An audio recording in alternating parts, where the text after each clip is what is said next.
Hello pharma student, कैसे हैं आप सब? बढ़िया मजे में। चलिए, जैसा आप लोग को पता है, हम लोग पढ़ रहे हैं diploma in pharmacy second year का सब्जेक्ट फार्माकोलॉजी। और फार्माकोलॉजी हमने पिछली क्लास में चैप्टर नंबर 7 को बात कंप्लीट कर लिया था। आज के लेक्चर में हम बात करेंगे इसका नेक्स्ट चैप्टर, चैप्टर नंबर 8। आज के चैप्टर में हमको क्या क्या बात करना है, आज के लेक्चर में क्या क्या हमको देखना है, पहले वो देख लीजिएगा। हमारे जो चैप्टर का नाम है वो है drug acting on the gastrointestinal tract, यानी ऐसी ऐसी मेडिसिन जो हमारे जीआईटी पे काम करती हों, उसका हमको पढ़ना है। Definition, classification, pharmacological action, dosages, indication, contraindication. हम किन किन दवाओं का पढ़ेंगे? हम पढ़ेंगे एंटी अल्सर ड्रग के बारे में, एंटी इमेटिक्स ड्रग के बारे में, साथ में पढ़ेंगे लैक्सेटिव एंड परगेटिव ड्रग के बारे में, और पढ़ेंगे एंटी डायरियल ड्रग के बारे में। आज के लेक्चर में हम बात करेंगे दो कैटेगरी की मेडिसिन की, पहला एंटी अल्सर ड्रग, दूसरा एंटी इमेटिक ड्रग। बिना किसी देरी के चलिए चलते हैं हम अपने लेक्चर की तरफ। सबसे पहले हम देख लीजिए कि जीआईटी, जो drug acting on the GIT होता है, वो होता क्या है। देखिए, कहने का साफ साफ मतलब यही है कि ऐसी जो जो मेडिसिन हो जो हमारे जीआईटी पे क्या कर रहे हो, काम कर रही हो, ऐसी मेडिसिन को हम drug acting on the gastrointestinal tract कहते हैं। देखिए, the gastrointestinal tract play major role in the digestion, जो इंपॉर्टेंट रोल प्ले करता है किसमें? डाइजेशन में, यानी भोजन को पचाने में, एब्जॉर्प्शन ऑफ न्यूट्रिशन, और जो हमारे न्यूट्रिएंट होते हैं उसको बॉडी में एब्जॉर्ब कराने के लिए ये जो हमारा जीआईटी होता है मेजर रोल प्ले करता है। सिक्रेशन ऑफ डाइजेस्टिव जूसेस, जो डाइजेस्टिव जूसेस होती हैं, मतलब जो भोजन पचाने वाले जो एंजाइम्स होते हैं, उनको सिक्रेशन करने के लिए इनका इंपॉर्टेंट रोल होता है। एलिमिनेशन ऑफ वेस्ट प्रोडक्ट, जो वेस्ट प्रोडक्ट हो जाते हैं, जो खराब चीज़ें, जो वेस्ट चीज़ें हमारी बॉडी को, उनको बाहर निकालने के लिए इनका यूज किया जाता है। किसका? हमारे जीआईटी का, गैस्ट्रोइंटेस्टाइनल ट्रैक्ट का। Clear? Any disturbance in GIT function, अगर कोई भी दिक्कत होती है किसमें? जीआईटी फंक्शन में, lead to acid peptic disorder. तो क्या हो सकता है? एसिड पेप्टाइड डिसऑर्डर देखने को मिल सकता है, वोमिटिंग होने को देखने को मिल सकता है, डायरिया होने को मिल सकता है, और कॉन्स्टिपेशन, कब्ज जैसी समस्याएं, मोटिलिटी प्रॉब्लम जैसी समस्याएं आपको देखने को मिल सकता है। अगर कोई भी डिस्टर्बेंस होता है किसमें? जीआईटी फंक्शन में, गैस्ट्रोइंटेस्टाइनल ट्रैक्ट के फंक्शन में, उसके काम करने के तरीके में अगर कोई भी दिक्कत होती है तो आपको निम्न टाइप के जो बीमारी है आपको देखने को मिल सकता है। देखिए, जीआईटी का भोजन को पचाने, न्यूट्रिएंट को एब्जॉर्ब करने, वेस्ट जो मटेरियल है उनको बाहर निकालने का काम करता है। इसलिए इससे जुड़ी प्रॉब्लम बहुत ही क्या है, कॉमन है। क्लियर? तो during acting of GIT drug, क्या है? During acting on GIT are the control acid secretion, जो क्या करते हैं? कंट्रोल करते हैं किसको? एसिड की सिक्रेशन को। हम सबको पता है हमारे स्टमच में एसिड का सिक्रेशन होता है और गैस्ट्रिक जूसेस के थ्रू, और उससे ही क्या भोजन हमारा पचता है। तो उस एसिड सिक्रेशन को क्या करेंगे? कंट्रोल करेंगे, प्रोटेक्ट करेंगे गैस्ट्रिक म्यूकोसा को, रेगुलेट करेंगे बाउल मूवमेंट को, एंड मैनेज करेंगे किसको? वोमिटिंग को एंड डायरिया को। यानी वोमिटिंग का मतलब होता है उल्टी होना, और डायरिया का मतलब होता है सबको पता है loose motion.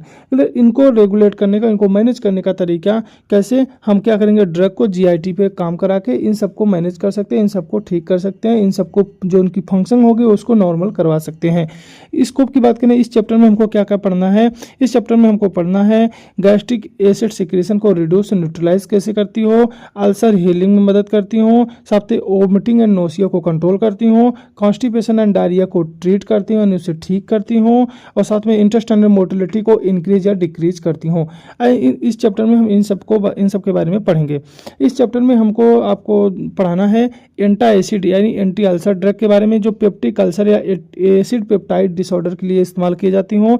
Anti emetic drug पढ़ेंगे जो कि नोसिया, वोमिटिंग यानी उल्टी होने, जो उल्टी होता है उसको कंट्रोल करने के लिए इस्तेमाल किया जाएगा।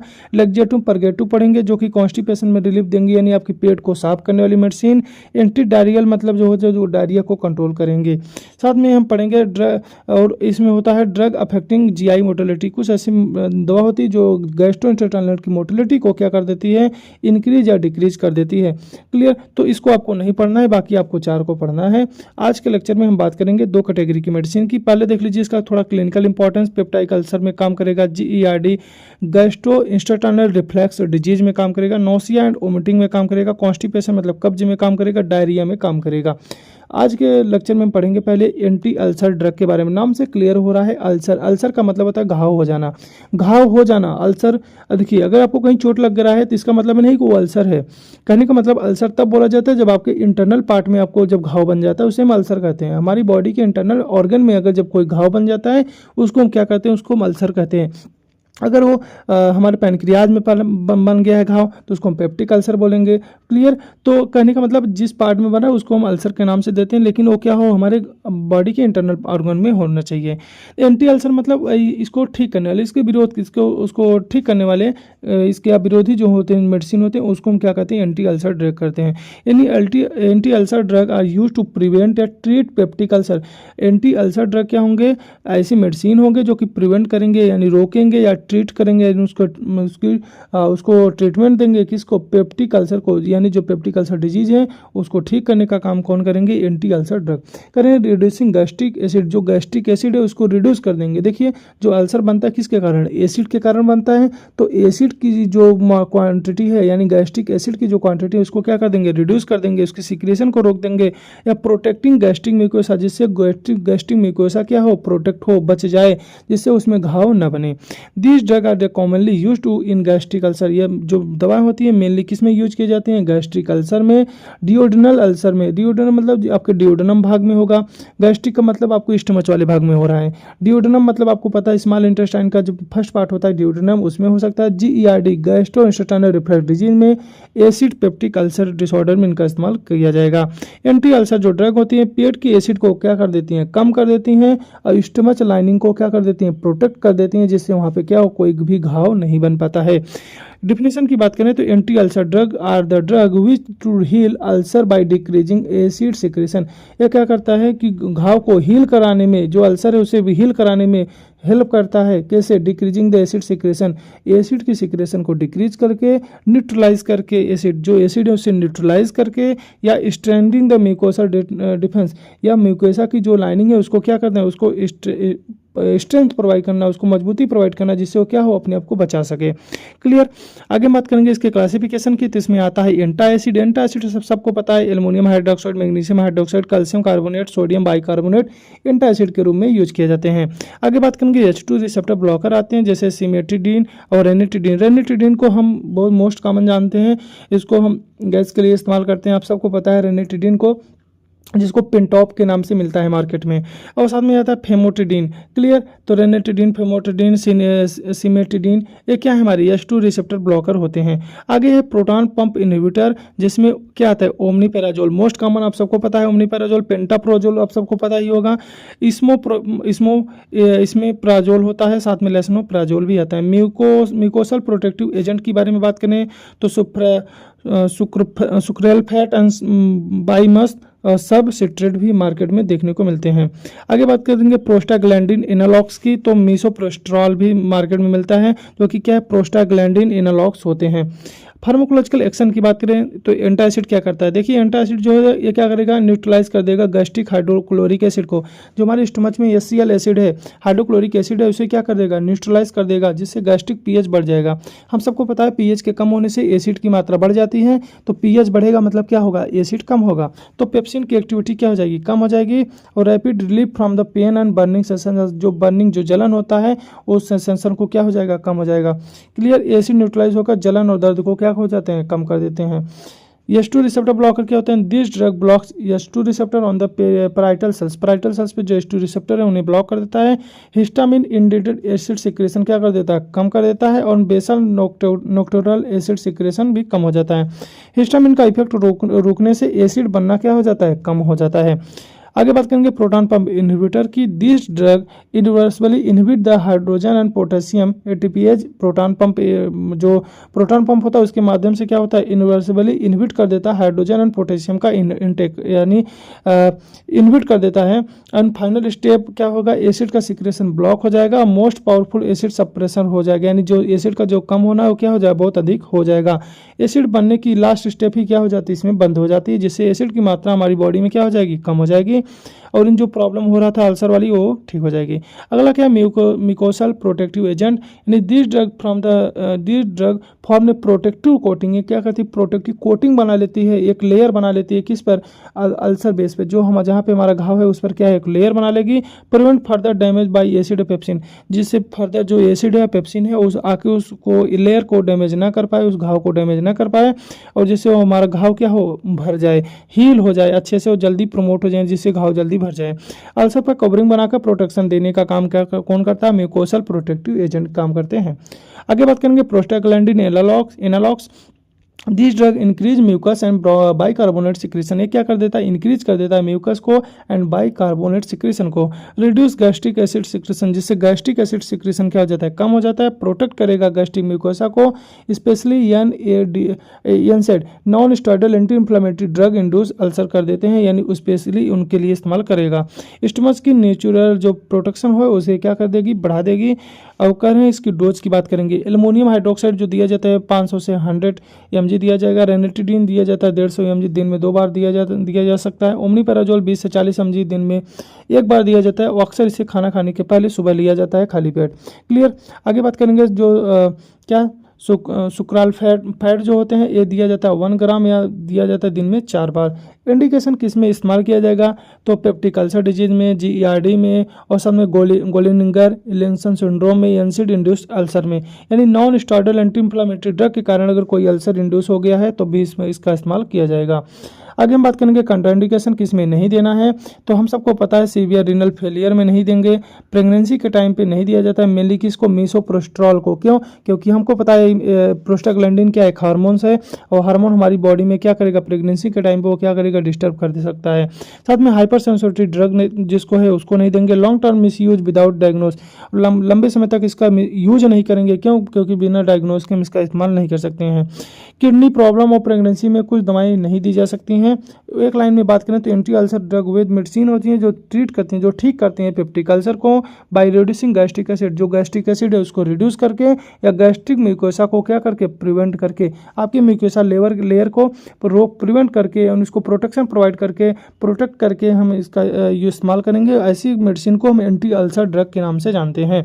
आगे हम बात करेंगे एंटी इमेटिक। नाम से नहीं क्लियर हो रहा है तो बता दें, इमेटिक का मतलब होता है उल्टी आना, तो एंटी का मतलब क्या हो गया? खिलाफ, यानी उल्टी को रोकने वाली मेडिसिन को एंटी इमेटिक ड्रग के नाम से जानते हैं। Anti emetic drug are used to prevent and treat mucosa nausea and vomiting. Nausea का मतलब होता है जी में चलाना, वोमिटिंग का मतलब आप सबको पता है उल्टी होता है। तो एंटी इमेटिक ड्रग ऐसे मेडिसिन होते हैं जो कि प्रिवेंट करते हैं, रोकते हैं या ठीक करते हैं नोसिया यानी जी में चलाने को, उल्टी को। They act by the blocking vomiting pathway. ये वोमिटिंग पाथवे को क्या करते हैं? ब्लॉक कर देते हैं। Enter the central nervous system, और सेंट्रल नर्वस सिस्टम में क्या होते हैं? सेंट्रल नर्वस सिस्टम के थ्रू इसको क्या कर देते हैं? ब्लॉक कर देते हैं। और वोमिटिंग सेंटर या पेरिफेरल रिसेप्टर इन GIT है उस पर भी काम कर सकते हैं। किस पे? सेंट्रल नर्वस सिस्टम पे या पेरिफेरल नर्वस सिस्टम, दोनों पे काम करके वोमिटिंग जो पाथवे है उसको क्या कर देते हैं? उसको ब्लॉक कर देते हैं, उसको रोक देते हैं, जिससे नोजिया वोमिटिंग जो समस्या है वो क्या हो जाएंगी? ठीक हो जाएंगी। एंटी इमेटिक ड्रग जो होती है मतली यही नोजिया यानी जी में चलाना और उल्टी को रोकती हैं, चाहे कारण मोशन सिकनेस हो। मोशन सिकनेस एक वैसे बीमारी है दोस्तों, ऐसे समझो जब कोई व्यक्ति अगर लंबे समय तक किसी ट्रेन या बस कहीं यात्रा करता है, देखते होंगे उसको उल्टी होने लगती है, उसको हम बोलते हैं मोशन सिकनेस। रीजन ये होता है कि जब हम कभी एक ही डायरेक्शन में या लगातार हम क्या कहते हैं ट्रेवल करते हैं तो हमारी बॉडी की जो जो हमारी बॉडी के जो फ्लूइड है वो रिटेन होने लगते हैं और हमको क्या हो जाता है? वो उल्टी जैसी समस्या देखने को मिलती हैं, उसी को हम बोलते हैं मोशन सिकनेस।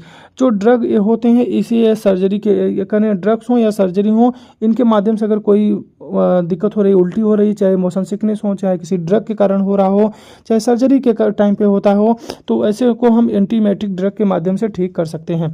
डिफिनेशन की बात करें, antiemetic drug are the drug which prevent the control vomiting by blocking neurotransmitter involve in emesis. करें इमेसिस, उल्टी के टाइम पे जो भी न्यूरोट्रांसमीटर इन्वॉल्व होते हैं, काम करते हैं, उनको ब्लॉक करके रोका जा सकता है, प्रिवेंट किया जा सकता है, कंट्रोल किया जाता है। किसको? वोमिटिंग को, उल्टी को। ऐसे ड्रग को हम एंटीमेटिक ड्रग कहते हैं। एक बार फिर समझ लीजिए, एंटीमेटिक ड्रग वैसी मेडिसिन होती हैं जिसको हम क्या करते हैं? प्रिवेंट करते हैं, रोकते हैं या कंट्रोल करते हैं। किसको? उल्टी को। कैसे रोकेंगे? ब्लॉक करके न्यूरोट्रांसमीटर जो कि उल्टी के मैकेनिज्म में जो इन्वॉल्व होता है न्यूरोट्रांसमीटर, उसको ब्लॉक करके हम उल्टी को रोक देते हैं।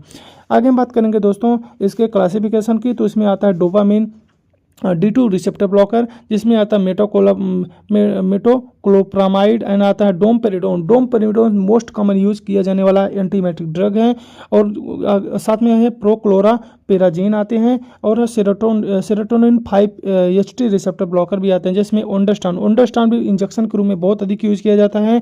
ग्रेनिस्टेरॉन यूज़ किया जाता है और साथ में पालोनोस्टेरॉन भी यूज किए जाते हैं। आगे एंटीहिस्टामिनिक में यूज किया जाएगा डाइमेन हाइड्रीनेट एंड मेक्लीजीन, साथ में प्रोमेथाजीन सिरप भी बहुत इसका इस्तेमाल किया जाता है, एंटी हिस्टामिनिक ड्रग है। आगे बात करेंगे एंटीकोलिनर्जिक में हाइपोस्कैमिन या स्कोपोलामाइन यूज किया जाता है। न्यूरोकाइनिन रिसेप्टर एंटागोनिस्ट जिसमें एपिप्रिटेंट यूज किए जाते हैं। आगे हम बात करेंगे दोस्तों इसके फार्माकोलॉजिकल एक्शन की, तो इसमें डोपामिन रिसेप्टर ब्लॉकर जो होगा दिस ड्रग ब्लॉक कर देगा D2 रिसेप्टर को इन कीमो रिसेप्टर ट्रिगर जोन में। कीमो रिसेप्टर ट्रिगर जोन में जो डोपामिन है, जो डोपामिन का रिसेप्टर है D2 रिसेप्टर, उसको हम क्या कर देंगे, ब्लॉक करवा देंगे इस दवा के माध्यम से, और जो डोपामिन मेडिकेटेड वोमिटिंग रिफ्लेक्स है वो क्या हो जाएगा, कम हो जाएगा। तो इंक्रीज गैस्ट्रिक इम्पैक्टिंग, जो गैस्ट्रिक इम्पैक्टिंग वो क्या हो जाएगी, खाली हो जाएगी, और GI मोटिलिटी क्या हो जाएगी, बढ़ जाएगी। तो ब्रेन के वोमिटिंग ट्रिगर्स एरिया को ब्लॉक करके उल्टी को इसमें रोका जाता है। आगे हम बात करेंगे सेरोटोनिन 5-HT3 रिसेप्टर ब्लॉकर, यानी ये जो दवा होगी ये ब्लॉक कर देगी 5-HT3 रिसेप्टर को, ठीक। एंड वेगल एफरेंट मतलब वे नसें जो क्या करते हो इन इन्फॉर्मेशन को लेके आती हूँ। This effective in chemotherapy induce and post operative vomiting. Post operative मतलब होता है जो थेरेपी, जो ऐसा समझिए सर्जरी के बाद पोस्ट ऑपरेटिव जो वोमिटिंग होता है उसमें इसका इस्तेमाल किया जाता है। उसमें क्या होते हैं, वेरी इफेक्टिव होते हैं, यानी कीमोथेरेपी। मान लीजिए किसी दवा के माध्यम से अगर वोमिटिंग हो रही है या सर्जरी के बाद वोमिटिंग हो रही है, तो उसमें क्या करेंगी, बहुत अधिक मात्रा में बहुत अच्छे से काम करती हैं और उल्टी को रोकती हैं। डू नॉट कॉज सेडेशन, है सेडेशन कॉज नहीं करती हैं। सेडेशन का मतलब होता है ये आपकी जो ब्रेन की एक्टिविटी है उसको कम नहीं करती हैं। कैंसर ड्रग से होने वाली सीवियर उल्टी में सबसे इफेक्टिव इनका इस्तेमाल किया जाता है। आगे बात करेंगे एंटीहिस्टामिनिक यानी H1 ब्लॉकर की। This drug blocks H1 receptor in vestibular system. Vestibular system H1 receptor को क्या कर देती हैं, ब्लॉक कर देती हैं। Useful in motion sickness and vertigo में मोशन सिकनेस जैसी समस्याओं में इनका इस्तेमाल किया जाता है। कॉज कर देंगे सेडेशन एंड ड्राउनिस, ये सेडेशन एंड ड्राउनिस कॉज कर सकती हैं। ट्रेवल सिकनेस, यही मोशन सिकनेस यानी जब कोई ट्रेवल करता है तो उसमें काम आती हैं, पर नींद ला सकती हैं। क्या कर सकती हैं, नींद ला सकती हैं, मतलब आपको सेड्यूस कर सकती हैं। क्लियर। आगे बात करेंगे anticholinergic. This drug blocks मस्कुलिनिक receptor in vestibular pathway में मस्कुलिनिक रिसेप्टर को ब्लॉक कर रही है। प्रिवेंट करेगी मोशन सिकनेस, इंड्यूस नौसिया को, वोमिटिंग को, यानी मोशन के कारण, यानी एक स्थान से दूसरी जब आप ट्रेवल करते हैं उसके कारण जो नौसिया होती है, वोमिटिंग होती है, तो उसको उसमें इस्तेमाल किया जाएगा। इनर ईयर से आने वाले सिग्नल्स को भी ये ब्लॉक कर देती है। क्लियर। आगे बात करेंगे NK1 रिसेप्टर एंटागोनिस्ट की। This drug blocks substance P NK receptor in brain use mainly in delayed chemotherapy induce. जो कीमोथेरेपी यानी दवा के कारण जो क्या कर रहा है, वोमिटिंग हो रहा है, उसके कारण इनका इस्तेमाल किया जाएगा। लेट फेज में वोमिटिंग रोकने के लिए इनका इस्तेमाल किया जाता है। आगे हम बात करेंगे डोजेज की। तो मेटाक्लोप्रामाइड जो होता है, देखिए ओरल दिया जा सकता है, इंट्रामस्कुलर इंट्रावेनस दिया जाता है 10 mg यानी 2 से 3 बार। ओंडास्टान देखिए ओरल दिया जा सकता है, IV दिया जा सकता है 4 से 8 mg। डोमपेरिडोन 10 mg दिया जाता है दिन में 3 बार। और हायोस्केमिन दिया जाता है ट्रांसडर्मल दिया जाएगा, ओरल दिया जाएगा 0.3 से 0.6 mg दिया जाता है। आगे हम बात करेंगे दोस्तों इसके इंडिकेशन की, यानी किस में इस्तेमाल किया जाएगा। सबको पता है नोजिया में, वोमिटिंग में, मोशन सिकनेस में, कीमोथेरेपी के कारण उल्टी हो रही है उसमें, पोस्ट ऑपरेटिव में यानी सर्जरी के बाद वोमिटिंग हो रही है उसमें, यानी ड्रग इंड्यूस किसी दवा के कारण अगर वोमिटिंग हो रही है तो उसमें इस्तेमाल किया जाएगा। कंट्राइंडिकेशन किस में नहीं देना है। GI ऑब्स्ट्रक्टिव, किसी को अगर मान लीजिए किसी के GIT में क्या हो प्रॉब्लम हो, पार्किंसन डिजीज में नहीं देना है, एंगल क्लोजर ग्लूकोमा में नहीं देना है, और हाइपर सेंसिटिव किसी को दवा के लिए अगर सेंसिटिव तो नहीं देना है। कुछ न्यूरोलॉजिकल आई कंडीशन में सावधानी बहुत जरूरी होती है। एक लाइन में दोस्तों बात करें तो एंटी इमेटिक ड्रग ऐसे ड्रग होते हैं जो कि प्रिवेंट करते हैं नौसिया को, वोमिटिंग को, यानी जी मचलाना, मतली या उल्टी को रोकती हैं बाई ब्लॉकिंग वोमिटिंग पाथवे। जो वोमिटिंग पाथवे उनको ब्लॉक करके अपना काम करती हैं, यानी रोकती हैं उल्टी को। ऐसे मेडिसिन को हम एंटी इमेटिक ड्रग के नाम से जानते हैं। अगला जो दोस्तों हम पढ़ने वाले हैं वो क्या है, लग्जेटिव एंड परगेटिव। लग्जेटिव का मतलब क्या होता है, पेट साफ करने, लग्जेटिव का मतलब ऐसा समझिए होता है जो मल होता है, जो स्टूल होता है, जो फीसस होता है है, फीकल मैटर होता है, उसको क्या करते हैं, उसको ढीला करते हैं। परगेटिव का मतलब होता है पेट साफ करने वाली मशीन। तो लैक्सेटिव और परगेटिव मेनली एक ही टर्म से रिलेटेड होते हैं।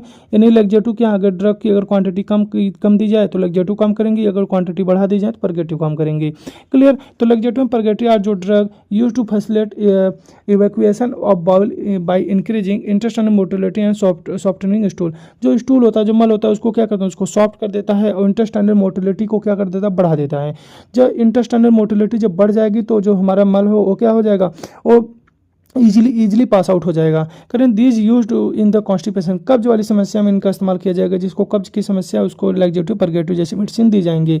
बाउल प्रिपरेशन बिफोर सर्जरी, यानी कह रहे हैं कि हम क्या करेंगे, सर्जरी के पहले बाउल को प्रिपेयर करेंगे। यानी कहने का मतलब आपके हाथ में कोई भी चीज़ें, कोई भी खाने की वेस्ट जो भी चीज़ें हैं वो नहीं होनी चाहिए, वो पूरा खाली होना चाहिए। इसके लिए हम क्या कर देते हैं, सर्जरी के पहले इन दवाओं को देते हैं, जिससे क्या हो, आपके हाथ में जो भी चीज़ें पड़ी हुई हैं वो सब क्या हो, स्टूल से बाहर आउट हो जाए, यानी हमारी बॉडी से स्किल्ट आउट हो जाए। सर्टन पॉइजनिंग केसेस में, यानी कुछ केसेस में भी इनको इस्तेमाल किया जाता है। मान लीजिए कोई गलती से कैसे भी जहर वहर खा लिया और उसके हाथ में वो सब जहर पहुंच गया है, तो हम चाहते हैं उसके पेट से जो भी जहर हो क्या हो, स्टूल के माध्यम से सब क्या हो, बाहर निकल जाए। तो अब उसमें हम लैक्सेटिव परगेटिव जैसी मेडिसिन दे सकते हैं। ये जो दवाएं होती हैं कब्ज को दूर करने के लिए दी जाती हैं, मल को बाहर निकालने में आसानी बनाती हैं, जिससे मल क्या होता है, बॉडी से बाहर निकल जाता है। डिफिनेशन की बात करें, laxative and purgative are drug which promote defecation. Defecation का मतलब होता है मल को त्यागना। By increasing the bowel movement, तो क्या करते हैं, बॉल मूवमेंट को बढ़ा करके वाटर कंटेंट इन स्टूल में क्या करते हैं, वाटर का कंटेंट बढ़ा देते हैं, जिससे मल क्या होता है, ढीला हो जाता है, जिससे इजीली पास आउट हो सके। क्लियर। आगे हम बात करेंगे इसके डिफरेंसेस की। जैसे लैक्सेटिव की बात करें तो माइल्ड एक्शन, एक थोड़ा कम एक्शन देता है, स्टूल को क्या कर देता है, सॉफ्ट कर देता है। परगेटिव की बात करें तो स्ट्रॉन्ग एक्शन देता है और वाटरी इजैक्यूएशन, और क्या करता है, जो मल होता है उसको वाटरी की तरह यानी पानी की तरह बना देता है। क्लासिफिकेशन की बात करें तो इसमें दोस्तों जो हमको पढ़ना है क्लासिफिकेशन, पहला है bulk farming laxative. Bulk farming laxative में स्पैगोल होता है, ब्रेन होता है और साथ में मेथाइल सेलुलोज होते हैं। अगला है जो स्टूल सॉफ्टनर होते हैं, लिक्विड पैराफिन साथ में डोकोस्टेट सोडियम भी होते हैं। आगे बात करेंगे osmotic laxative magnesium sulphate, magnesium hydroxide, उस पर लैक्टोलोज मोस्ट कॉमन हम देखते हैं यूज किया जाता है, इसका सिरप हम मार्केट में यूज किए हैं। साथ में सोडियम फास्फेट भी मिलता है। क्लियर। आगे बात करेंगे दोस्तों इसका स्टिमुलेंट क्या परगेटिव होते हैं, जैसे सेना हो गया और बीसा कोडाइल हो गया, साथ में कैस्टर ऑयल हो गया। इसको आपने फार्माकोग्नोसी फार्मा फर्स्ट ईयर में भी पढ़ा होगा। आगे हम बात करेंगे फार्माकोलॉजिकल एक्शन की। तो बल्क फार्मिंग लैक्सेटिव क्या होते हैं, देखिए this drug absorb water and swell in intestine. ये क्या करते हैं, वाटर का एब्जॉर्ब कर लेते हैं किसमें, इंटेस्टाइन में, और जो स्टूल है बल्क है उसको क्या कर देते हैं, उसको बढ़ा देते हैं। स्ट्रेचिंग और इंटेस्टाइनल वाल, और जो वाल है इंटेस्टाइनल को उसको स्ट्रेच करा देते हैं। रिफ्लेक्स पेरिस्टालसिस बढ़ा देते हैं और इजीली डिफेकेशन, जिससे आसानी से क्या हो, बॉडी से मल को निकाला जा सके। पानी सोखकर मल को आकार बढ़ाते हैं जिससे बॉल मूवमेंट क्या हो जाता है, बढ़ जाता है, जिससे मल आसानी से निकाला जा सके। क्लियर। आगे बात करेंगे स्टूल सॉफ्टनर, ये क्या करते हैं, मल को ढीला कर देते हैं। This drug reduce surface tension of stool के सरफेस टेंशन को क्या करेंगे, कम कर देंगे, और सरफेस टेंशन आप सबको ही पता ही होगा। Allow water and fat to mix with stool, जो वाटर होगा उसको स्टूल के साथ क्या करेंगे, मिक्स कर देंगे, और stool become soft and slippery, जैसे जो मल होगा क्या हो जाएगा, सॉफ्ट हो जाएगा और स्लिपरी और छटकने जैसा हो जाएगा, यानी कठोर मल को मुलायम बना देती हैं। तो इस माध्यम से हम क्या करेंगे, स्टूल को बाहर निकाल देंगे। ऑस्मेटिक लैक्सेटिव क्या होंगे, this drug is retain water in intestinal lumen, जो कि वाटर इंटेस्टाइनल ल्यूमेन क्या करते हैं, वाटर को रोक लेते हैं, रिटेन कर लेते हैं बाई ऑस्मेटिक एक्शन के थ्रू। जो स्टूल का वॉल्यूम बढ़ जाएगा, कॉन्स्टिट्यूंसी बिकम वाटरी हो जाएगी, यानी पानी की तरह हो जाएगी मल, और रैपिड बॉल इजैकुलेशन होगा, यानी परगेटिव एक्शन देगा, यानी जल्दी से क्या होगा, मल को पानी की तरह होगा तो जल्दी से क्या करेंगे, उसको निकाला जा सकते हैं। यानी आंत में पानी रोककर तेज सफाई करते हैं, ऐसे को हम ऑस्मेटिक लैक्सेटिव के नाम से जानते हैं। अगला क्या स्टिमुलेंट परगेटिव होता है, this drug irritate intestinal mucosa, जो इंटेस्टाइनल म्यूकोसा को क्या करे, इरिटेट कर देता है, डायरेक्टली स्टिमुलेट कर देगा नर्व प्लक्स ऑफ इंटेस्टाइन के नर्व प्लक्स को क्या करेगा, स्टिमुलेट कर देगा, पेरिस्टाल्सिस बढ़ जाएगा और फ्लूइड सिक्रेशन बढ़ जाएगी। फ्लूइड सिक्रेशन बढ़ने से मल ढीला हो जाएगा, उसको आसानी से हम निकाल सकते हैं। यानी आंत में स्टिमुलेट करके जोर से मोशन को लाते हैं, उसे क्या करते हैं, उसे स्टिमुलेंट परगेटिव के नाम से जाना जाता है। इसके डोजेस के बारे में बात कर लें दोस्तों, तो स्फेगोल जो होता है 5 से 10 mg दिया जाता है, वाटर या बेड टाइम दिया जाए, वाटर के साथ बेड टाइम पे दिया जाए, सोने के टाइम पे पे दिया जाता है। लैक्टोज 10 से 20 ml पर डेली दिया जाता है, हमने बताया था सिरप में आता है। मैग्नीशियम सल्फेट जो होता है 10 से 20 mg दिया जाता है पानी में, और बेस्कोइडल जो होता है 5 से 10 mg दिया जाता है नाइट में। इंडिकेशन के बारे में बात करें दोस्तों तो यूज किया जाएगा कॉन्स्टिपेशन में, बाउल प्रिपरेशन बिफोर सर्जरी यानी सर्जरी के पहले बाउल को साफ करने में, उसको प्रिपेयर करने में, हेमराइड में दिया जाएगा, और साथ में पॉइजनिंग वाले केस में इनको इस्तेमाल किया जा सकता है। कुछ कंट्राइंडिकेशन की बात करने किसमें नहीं देना चाहिए, इंटेस्टाइनल ऑब्स्ट्रक्शन में नहीं देना है, एक्यूट एब्डोमिनल पेन में नहीं देना है, अपेंडाइटिस अगर किसी को अपेंडिक्स है तो उसमें नहीं देना है, सीवियर डिहाइड्रेशन में नहीं देना है, आंत में ब्लॉकेज या एक्यूट पेन में नहीं देना चाहिए। क्लियर। एक लाइन में बात करें दोस्तों तो लेक्जेटिव परगेटिव ऐसी मेडिसिन होते हैं जो प्रमोट कर देते हैं डिफिकेशन यानी मल को त्यागने को, by increasing the bowel movement stool water content, यानी करेंगे वाटर में स्टूल में क्या कर देंगे वाटर का कंटेंट बढ़ा करके या बाउल मूवमेंट को बढ़ा करके ये मल को त्यागने में मदद करते हैं। ऐसी मेडिसिन को हम लेक्जेटिव परगेटिव ड्रग के नाम से जानते हैं। तो हमारा जो दूसरा था ये हमारा खत्म हो गया है। अगले लेक्चर में हम बात करेंगे दोस्तों इसके सेकंड पार्ट की, और सेकंड पार्ट में हम देखेंगे इसका जो बचा हुआ जो टॉपिक दो टॉपिक जो बचा हुआ है। तब तक लिए आप पढ़ते रहिए। चैनल को अगर सब्सक्राइब नहीं किया चैनल को सब्सक्राइब कर अपने दोस्तों के साथ शेयर करिए। ठीक है, पढ़ते रहिए। Bye bye.